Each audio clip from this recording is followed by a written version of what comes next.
Alright folks, we're outside Mori Sushi and we're doing things a little different today. We're filming before we eat.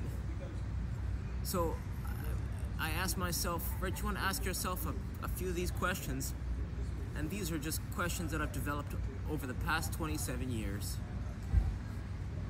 that are going to help you just shift your thinking and shift your focus. Right? There's a quote that goes, the beginner doesn't know what to focus on, and the master knows what not to focus on. So I'm, the furthest thing from a master, but this is just stuff that I wish I knew a long time ago that would have helped me tremendously.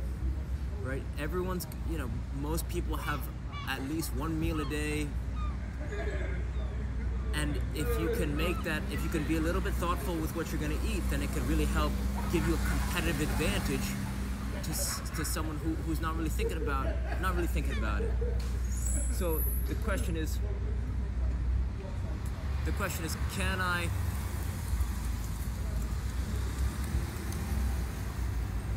Question one is, can you eat your meals from most liquid to most solid to encourage great digestion? Question two is, can you aim for the Charles Poliquin diet, which is local fruit, a variety of nuts, some protein, which is could be plant protein, beef, chicken, steak, fish, something like that, and then a healthy fat. So you're aiming for four categories. It's 4 groups: local fruit, nuts, a piece of protein of any sort, and then a healthy fat. And then it's, can I move after I eat? Right, so I'm gonna head into work after I eat, and so what you want to avoid is kind of eating and then taking a nap, or eating too late, right? Because there's a quote that goes, the woman, right, the man or woman who takes 99 steps after he or she eats lives to 100. So it's about energy expenditure. You want to eat and then put that energy to work. Right? You want to stay moving to encourage digestion, good digestion.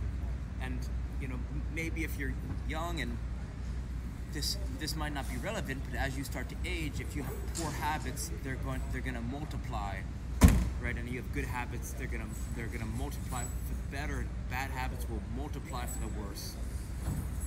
So those are a few things to keep in mind. And then the question is, can I learn how to breathe effectively? Right? If you take this test, if you take a deep breath and your shoulders go up into the air, right? If your shoulders go, then you want to search Dr. Branich, how to breathe. I say this in almost every single video I make because it's so relevant, and it's something that I just found out way too late in life. Right? So you want to start to breathe in through your belly.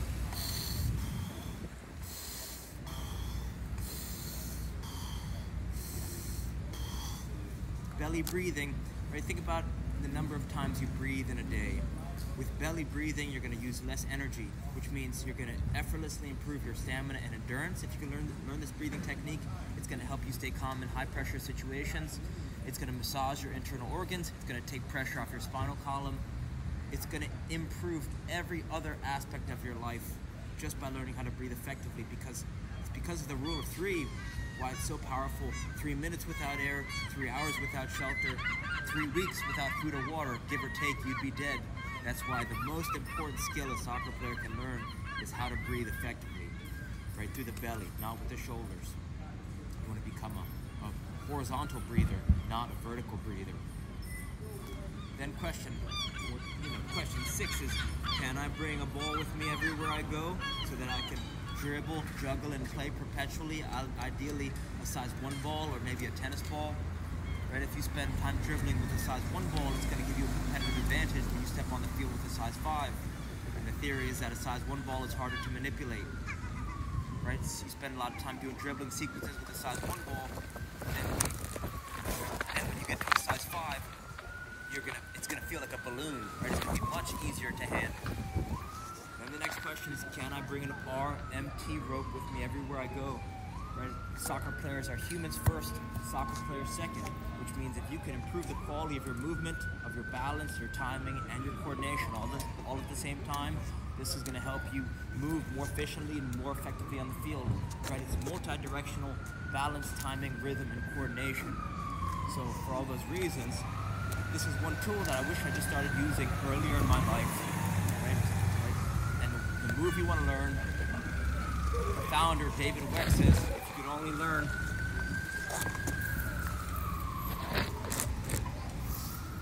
he says if you can only learn one rope flow pattern, you want to learn the alternating underhand sneak. Right, so traditional jump rope starts from behind and goes forward. Underhand swing goes in the opposite direction. Then from here, wrap the arm behind the back, elbow, wrists, handles. Then it's here. From here, you come over, over. One more time. We're gonna underhand swing with the left hand. Reach right back, elbow.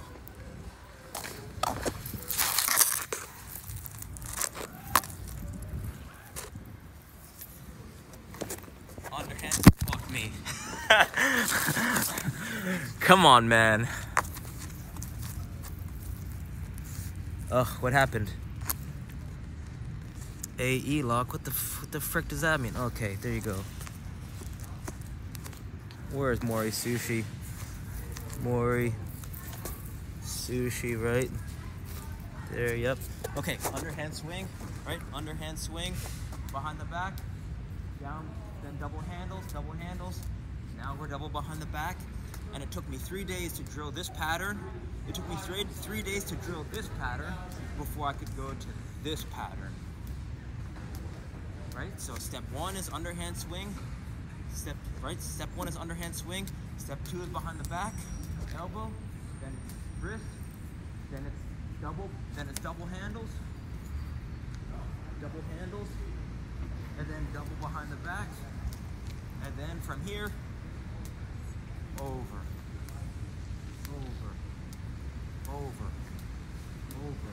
And why the alternating underhand sneak is so important for soccer players is because it teaches you how to whip your arms down and exploding up, right? It's going to improve your running technique. It mimics perfect running technique, right? When you run, you go 1, 2, 1, 2, 1, 2.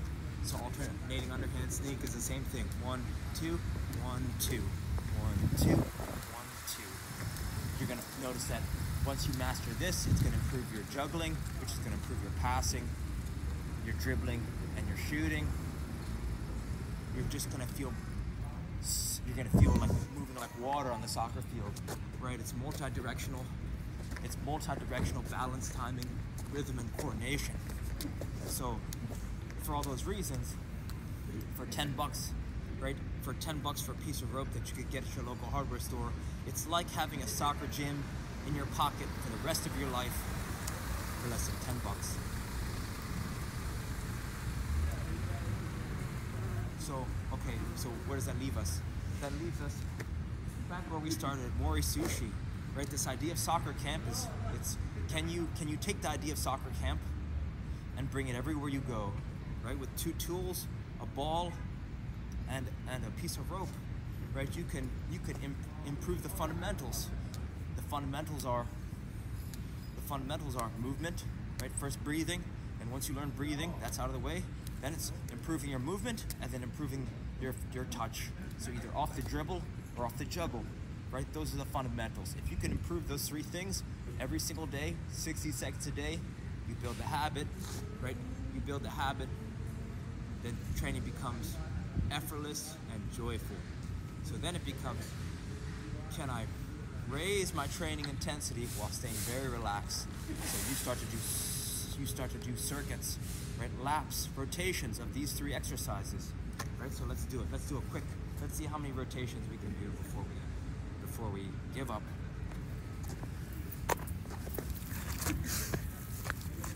Okay, so the simple pattern, it's gonna be alternating underhand sneak. Then we're gonna do fan-assisted dribbling sequence. Come on, man. Right, so it's alternating underhand sneak first. Really working on movement, and we're belly breathing.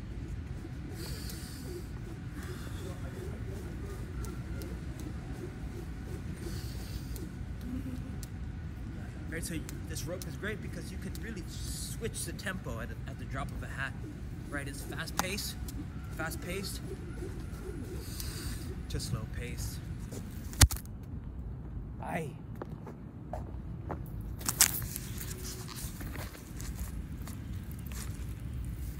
right? Fast pace.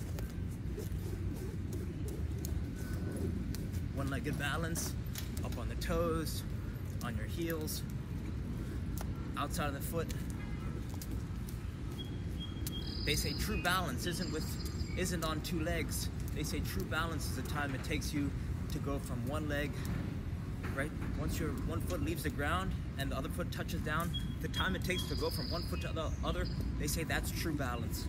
So you'll see a lot of time I'm doing a lot of one-legged balance stuff, and that's from the book Balance and Power by, I want to say, Jim Klopman. So I'm here, 60 seconds of that, and then we're gonna go right into juggling sequences.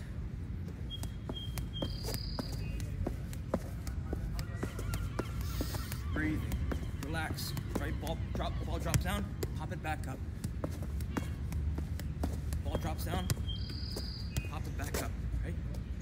And I like this pattern, 2 on the right, 2 on the left.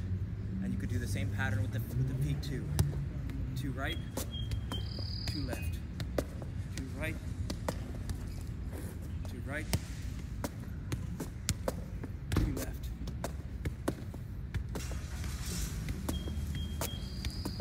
4 thighs, 2 right, 2 left, 2 right, 2 left. And then from there, you can hit the Tom Turnbull dribbling sequence, which looks like this. Outside, outside, inside, outside, inside. Outside, outside, inside, inside, inside. Inside, outside, inside, outside, inside. Outside, outside, inside, outside, inside. Outside, outside, inside, outside, inside. Outside, outside, inside, outside, inside. Outside, inside, outside, outside, inside, outside, inside. And then, right, then we go back right into the same, right? Let's say you get winded from there, and you regain your breath with the rope.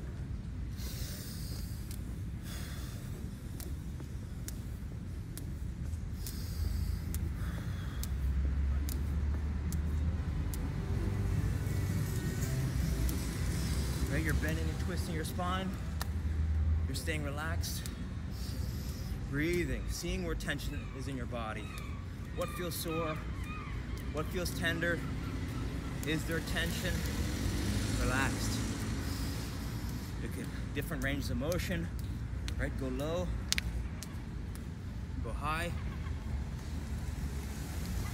One leg, skips, anything you like. Right, high, low. Under the leg, behind the back. Just have fun with it. Moving, breathing. And then from here, back into juggling. If you spend more time on the feet, maybe go thighs. If you would spend more time with the thighs, you could go feet.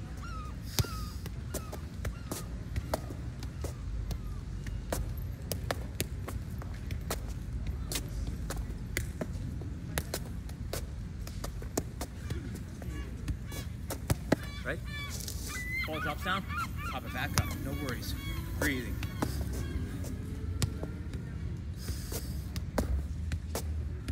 Right, the beginner becomes the master when they stop counting.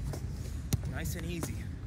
Really focus on staying relaxed, having fun, getting touches.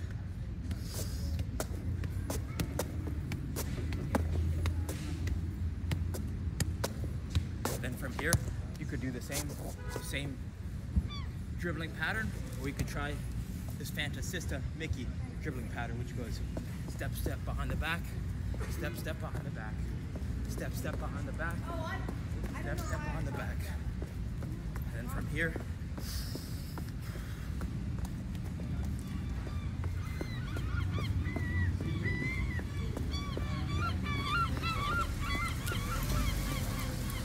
you could start to pivot.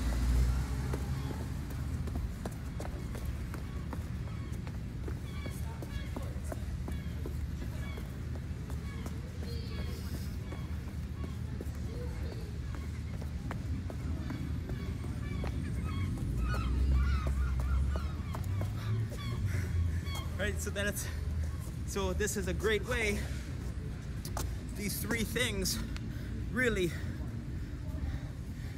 right? This beats any gym routine because you're training the fundamentals in an effortless and joyful way while raising your training intensity and staying relaxed. Right? All this transfers immediately to the soccer field. And you know, the soccer, when you're playing, it's stop and go, right? It's pause, start, sprint, jog, walk, stop. It's multi-directional, multi-tempoed. So instead of going into a gym and spending time doing bodybuilder exercises or running in a straight line for extended periods of time on a treadmill or an elliptical, here you're getting a variety of touches, a variety of movements, ranges of motion, and if you start to rotate between the size of balls when you're juggling and dribbling, you're going to start to develop a more powerful and precise touch. So give some of these things a try. Reach out with any questions. 505-118-508-505-1180. All right, thank you.